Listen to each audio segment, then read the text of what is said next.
2022 সালের ঘটনা। আমি অনার্স দ্বিতীয় বর্ষে পড়ি। তখন একটি ডিভোর্সি মেয়ের সাথে হারাম সম্পর্কে জড়িয়ে পড়ি।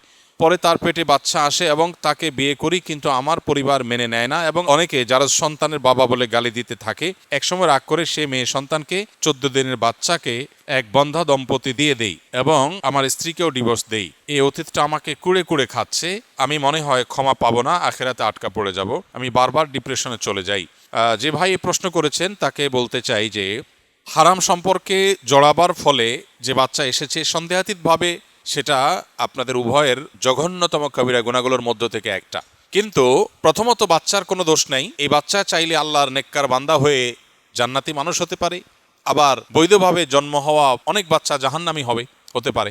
এই জন্য বাচ্চাকে কেন্দ্র করে আপনাকে এলাকাবাসী কথা বলেছে, সেটার জন্য আপনি যে কাজ করেছেন সেটা গর্হিত কাজ, আপনি নিজে বুঝতে পেরেছেন। এখন যেটা করণীয় আপনার, প্রথম কথা হলো এই বাচ্চা সারা জীবনই আপনার বাচ্চা হিসাবে গণ্য হবে এবং আপনার বাচ্চা হিসাবে আপনি তার প্রতি কর্তব্য রয়েছে। অতএব সেই বাচ্চাকে আপনি অন্যত্র দিয়ে দেওয়া এটা জুলুম। আপনি এটা রিকভার করার সুযোগ থাকলে রিকভার করবেন, তার টেক কেয়ার করা, তার প্রতি দায়িত্ব পালন করা করবেন।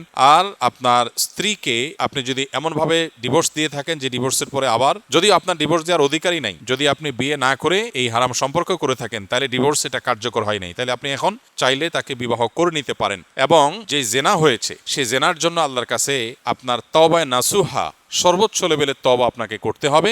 অতিরিক্ত ডিপ্রেশন শয়তান আমাদের মধ্যে সৃষ্টি করে, আমাদেরকে নিরাশ করে দেয়। আল্লাহ বলেছেন ওয়ালা ইয়াইআস মির রাউহিল্লাহি ইল্লাল কওমুল কাফিরুন। আল্লাহর রহমত থেকে কাফির ছাড়া আর কেউ নিরাশ হয় না। অতএব অতিরিক্ত নৈরাশ্য, আশাহত হয়ে যাওয়া, আল্লাহর রহমতের আশা একেবারে ছেড়ে দেওয়া, এটা কিন্তু কুফরি। অতএব এটা যেন না হয়। আমি যত গুনাহগারী হই না কেন, আল্লাহ তাআলা আমাকে ক্ষমা করতে পারেন। ক্ষমা করার ক্ষমতা আল্লাহর আছে এবং আল্লাহ ওয়াদা করেছেন আমি যদি অনুতপ্ত হই আর জীবনে কখনো জেনার ধারে কাছেও যাব না, আল্লাহ ইনশাআল্লাহ পূর্বের গুনাহ মাফ করবেন। আল্লাহর ওয়াদা রয়েছে। অতএব পরিপূর্ণ কায়মান বাক্যে তওবা করলে মাফ হবে। আপনি যদি মনে করেন যে না আমার গুনাহ কোনোভাবেই মাফ হবে না, তাহলে সেক্ষেত্রে আপনি আল্লাহর প্রতি কুধারণা করলেন।